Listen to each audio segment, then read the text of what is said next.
സ്വഹാബാക്കളെ വകവരുത്താൻ ഒരു പേടിക്കേണ്ട ആവശ്യമില്ല, ഞാൻ നിന്റെ കൂടെയുണ്ട്. വഇദ് സയ്യന ലഹുമുശ് ശൈത്വാനു അഅമാലഹും വഖാല ലാ ഗാലിബ ലകുമുൽ യൗമ മിനന്നാസി വഇന്നീ ജാറുൽ ലകും. ശപിക്കപ്പെട്ട ഇബ്ലീസ് ലഅനത്തുല്ലാഹി അലൈഹി ബദറിന്റെ അന്നത്തെ ദിവസം അവർ ചെയ്യുന്ന പ്രവർത്തികളെല്ലാം ഭംഗിയാക്കി കാണിച്ചു കൊടുത്തു. വഇന്നീ ജാറുൽ ലകും, പിശാച് വന്നുകൊണ്ട് പറഞ്ഞു, അബൂജഹലിനോട് പറഞ്ഞു, ഞാൻ നിന്റെ കൂടെയുണ്ട്, നീ പേടിക്കണ്ട, ഞാൻ നിന്റെ കൂടെയുണ്ട്. ഇബ്ലീസ് കൂടെ ഉണ്ടായപ്പോ അബൂജഹലിന് ഭയങ്കര ധൈര്യമായി. എന്നാലോ മലക്കുകൾ ആകാശത്തിന്റെ വിഹായസിൽ നിന്ന് ഇറങ്ങി വരുന്ന രംഗം കണ്ടപ്പോ ഫലമ്മാ തറാഅത്തിൽ ഫിഅതാനി നകസ അലാ അഖിബൈഹി, ഇബ്ലീസ് പുറകോട്ട് മാറാൻ തുടങ്ങി. ആകാശമണ്ഡലത്തിൽ നിന്ന് ബഹുമാനപ്പെട്ട നബി മുഹമ്മദ് മുസ്തഫ സല്ലല്ലാഹു അലൈഹി വസല്ലമ തങ്ങളെ സഹായിക്കാൻ വേണ്ടി, സ്വഹാബാക്കളെ സഹായിക്കാൻ വേണ്ടി ആകാശമണ്ഡലത്തിൽ നിന്ന് മലക്കുകൾ ഇറങ്ങുന്ന കാഴ്ച ഇബ്ലീസ് കാണുകയാ, ശപിക്കപ്പെട്ട പിശാച് കാണുകയാ. ഈ സമയത്ത് ഞാൻ നിന്റെ കൂടെയുണ്ടെന്ന് പറഞ്ഞ അബൂജഹലിനോട് നിന്റെ കൂടെയുണ്ടെന്ന് പറഞ്ഞ ഇബ്ലീസ് ഉണ്ടല്ലോ, അവൻ മടമ്പുകാല് കൊണ്ട് പുറകോട്ട് മാറുകയാ. എന്നിട്ട് അവൻ പറയുകയാ, ഇന്നി അഖാഫുല്ലാഹ് ഇന്നി അറാ മാ ലാ തറൗന ഇന്നി അഖാഫുല്ലാഹ്. നീ കാണാത്തത് അബൂജഹലേ ഞാൻ കാണുന്നു, നീ കാണാത്തത് ഞാൻ കണ്ടുകൊണ്ടിരിക്കുകയാ. എനിക്ക് അല്ലാഹുവിനെ പേടിയാ, എനിക്ക് അല്ലാഹുവിനെ പേടിയാ. ശപിക്കപ്പെട്ട ഇബ്ലീസ് പറഞ്ഞു എന്ന് വിശുദ്ധ ഖുർആൻ സൂറത്തുൽ അൻഫാൽ. ഇബ്ലീസിന്റെ ശർറ് എന്ന് പറയുന്നത് ഭയങ്കരമായ ശർറാണ്. നമ്മൾ അല്ലാഹുവിനെ കീഴ്പ്പെടാതിരിക്കാൻ, അല്ലാഹുവിനെ വിധേയപ്പെടാതിരിക്കാൻ പരമാവധി പരിശ്രമിക്കുന്ന നമ്മുടെ ശത്രുവാണ് ഇബ്ലീസ്. അതുകൊണ്ട് തന്നെ പരിശുദ്ധ ഖുർആനിൽ അല്ലാഹ് പറയുകയാ, യാ അയ്യുഹല്ലദീന ആമനൂ, അല്ലയോ വിശ്വാസി സമൂഹമേ, ഉദ്ഖുലൂ ഫിസ്സിൽമി കാഫാ, പൂർണ്ണമായി നിങ്ങൾ മുസ്ലിമാവണം, പൂർണ്ണമായി നിങ്ങൾ ഇസ്ലാമിലേക്ക് കടന്നു വരണം. വലാ തത്തബിഊ ഖുതുവാതി ശൈത്താൻ, പിശാചിന്റെ കാലടി പാതകളെ നിങ്ങൾ ഒരിക്കലും പിൻപറ്റാൻ പാടില്ല, നിങ്ങൾ ഒരിക്കലും പിൻപറ്റാൻ പാടില്ല. സമ്പൂർണ്ണ മുസ്ലിമാവണം, സമ്പൂർണ്ണ മുസ്ലിമത്താവണം, സമ്പൂർണ്ണ മുസ്ലിമത്താവണം. സഹോദരിമാര് സമ്പൂർണ്ണ മുസ്ലിമത്താവണം. ആരായതുപോലെ മഹദിയായ നഫീസത്തുൽ മിസ്രിയ റളിയല്ലാഹു തആല അൻഹായതുപോലെ. നഫീസത്തുൽ മിസ്രിയ റളിയല്ലാഹു അൻഹ ആരായിരുന്നു? സ്വന്തമായിട്ട് ഖബർ കുഴിച്ച് ആ ഖബറിന്റെ അകത്തളങ്ങളിൽ ഇറങ്ങി നിന്നുകൊണ്ട് 6000-ഓളം വരുന്ന ഖത്മ് ഓതി തീർത്ത പരിശുദ്ധ വനിതയല്ലേ മഹദി നഫീസത്തുൽ മിസ്രിയ. 6000 ഖത്തം ജീവിതത്തിൽ ഒരിക്കലെങ്കിലും ഒരു ഖുർആൻ ഖത്തം ചെയ്തിട്ടുണ്ടോ എന്റെ പ്രിയപ്പെട്ട ഉമ്മ, എന്റെ പ്രിയപ്പെട്ട സഹോദരി?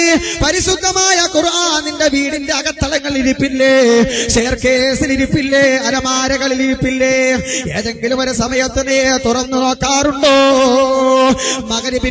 മഗ്രിബ് നമസ്കാരത്തിന് ശേഷം പഴയ കാലങ്ങളിൽ യാസീനോതുന്ന ഉമ്മമാരുണ്ടായിരുന്നു,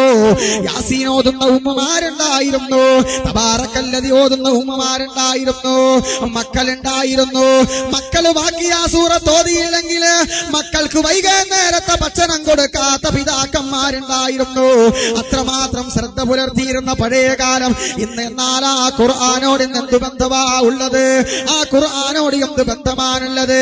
പരിശുദ്ധമായ മഗ്രിബ് നമസ്കാരത്തിന്റെ സമയത്ത് പോലും സീരിയൽ കണ്ടുകൊണ്ടിരിക്കുന്ന ഉമ്മ, സിനിമ കണ്ടുകൊണ്ടിരിക്കുന്ന ഉമ്മ, അശ്ലീലങ്ങൾ കണ്ടുകൊണ്ടിരിക്കുന്ന ഉമ്മ, നിനക്ക് മരണത്തെ പേടിയില്ലേ? നിനക്ക് ഖബറിനെ പേടിയില്ലേ? മഹ്ശറയെ പേടിയില്ലേ? സിറാത്തിനെ പേടിയില്ലേ? മീസാനിനെ പേടിയില്ലേ? കത്തിക്കാളുന്ന ഭീകരമായ നരകത്തെ പേടിയില്ലേ? നിങ്ങൾക്ക് മാതൃകയാക്കാൻ പറ്റിയ ഒരു മഹത് വനിതയാ, നിങ്ങൾക്ക് റോൾ മോഡലാക്കാൻ പറ്റിയ ഒരു മഹത് വനിതയാ നഫീസത്തുൽ മിസ്രിയ.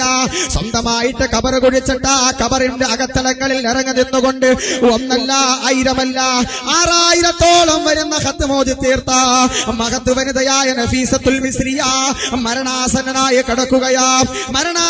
രോഗിയായി കിടക്കുകയാ, മരണത്തിന്റെ രോഗം ബാധിച്ച് കിടക്കുകയാ. റമദാൻ മാസമാണ് എന്റെ പ്രിയപ്പെട്ടവരെ, റമദാൻ മാസമായ എന്റെ സഹോദരിമാരെ. രോഗം കഠിനമായപ്പോ ഡോക്ടർമാര് പറഞ്ഞു, നിങ്ങൾ നോമ്പുപേക്ഷിക്കണേ, നിങ്ങൾ നോമ്പുപേക്ഷിക്കണേ. മഹദി അവറുകൾ പറയുകയാ, 30 വർഷമായിട്ട് എന്റെ റബ്ബിനോട് ഞാൻ പ്രാർത്ഥിച്ചുകൊണ്ടിരിക്കുകയാ, എന്നെ നോമ്പുകാരിയായി മരിപ്പിക്കണേ അല്ലാ, നോമ്പുകാരിയായി എന്നെ മരിപ്പിക്കണേ അല്ലാ എന്ന് 30 വർഷമായി ഞാൻ പ്രാർത്ഥിച്ചുകൊണ്ടിരിക്കുകയാ. നോമ്പ് ഞാൻ ഉപേക്ഷിക്കില്ല. എന്റെ അടുക്കലേക്ക് ഇസ്രായീൽ വരും, ഞാൻ പടച്ചവന്റെ സവിധത്തിലേക്ക് പോവാൻ സമയമായി എന്ന് പറഞ്ഞുകൊണ്ട് പരിശുദ്ധമായ ഖുർആൻ ശരീഫ് കയ്യിൽ പിടിക്കുകയാ, സൂറത്തുൽ അൻആം പാരായണം ചെയ്യുകയാ. അൽഹംദുലില്ലാഹില്ലദീ ഖലഖസ് സമാവാതി വൽ അർള വജഅലൽ ളുലുമാതി വന്നൂർ സുമ്മല്ലദീന കഫറൂ ബിറബ്ബിഹിം യഅദിലൂൻ ഹുവല്ലദീ ഖലഖകും മിൻ തീരിൻ സുമ്മ ഖളാ അജലാ വഅജലുൻ മുസമ്മൻ ഇൻദഹു സുമ്മ അൻതും തംതറൂൻ. സൂറത്തുൽ അൻആം ഇങ്ങനെ പാരായണം ചെയ്ത് അല്ലഹും ദാറുസ്സലാം ഇൻദ റബ്ബിഹിം വഹുവ വലിയുഹും ബിമാ കാനൂ യഅമലൂൻ. സ്വർഗ്ഗത്തെ സംബന്ധിച്ച് പരാമർശിക്കുന്ന ആ സുന്ദരമായ ആയത്തിന്റെ ഭാഗമെത്തുമ്പോ ലാ ഇലാഹ ഇല്ലല്ലാഹ് മുഹമ്മദുർ റസൂലുള്ളാഹ് എന്ന കലിമത്ത് തൗഹീദ് ഉച്ചരിച്ച് പുഞ്ചിരി തൂക്കിക്കൊണ്ട് സ്വർഗ്ഗത്തിന്റെ ഫോട്ടോ കണ്ടുകൊണ്ട് ഈ ലോകത്ത് നിന്ന് വിട പറഞ്ഞു പോയ നഫീസത്തുൽ മിസ്രിയ എന്റെ പ്രിയപ്പെട്ട സഹോദരിമാരെ, അവര് മരിച്ചതുപോലെ മരിക്കണ്ടേ. എന്റെ പ്രിയപ്പെട്ട ഉമ്മമാരെ, പുഞ്ചിരി തൂക്കിക്കൊണ്ട് മരിക്കണ്ടേ. സർവ ആഭാസത്തരങ്ങളിൽ നിന്നും വിട പറഞ്ഞു, സീരിയലിൽ നിന്ന് വിട പറഞ്ഞു, സിനിമയിൽ നിന്ന് വിട പറഞ്ഞു. പരിശുദ്ധമായ ഖുർആൻ നെഞ്ചോട് ചേർത്തു പിടിച്ചു, പരിശുദ്ധമായ ഖുർആൻ ശരീഫ് നെഞ്ചോട് ചേർത്തു പിടിച്ചു. അത് പാരായണം ചെയ്തോ. നിന്റെ ജീവിതത്തെ, നിന്റെ യൗവനത്തെ, നിന്റെ യുവത്വത്തെ അല്ലാഹുവിന് വേണ്ടി സമർപ്പിച്ചോ. ഒരു സമ്പൂർണ്ണ മുസ്ലിമായി, ഒരു സമ്പൂർണ്ണ മുസ്ലിമത്തായി എന്റെ പ്രിയപ്പെട്ട സഹോദരിമാരെ മാറണേ. ഖുർആൻ പറഞ്ഞ ആൺകുട്ടിയുടെ, ഖുർആൻ പറഞ്ഞ പെൺകുട്ടിയുടെ ഒന്നാമത്തെ വിശേഷണം സൂറത്തുൽ അഹ്സാബിൽ പറയുന്നത് ഇന്നൽ മുസ്ലിമീന വൽ മുസ്ലിമാത്ത്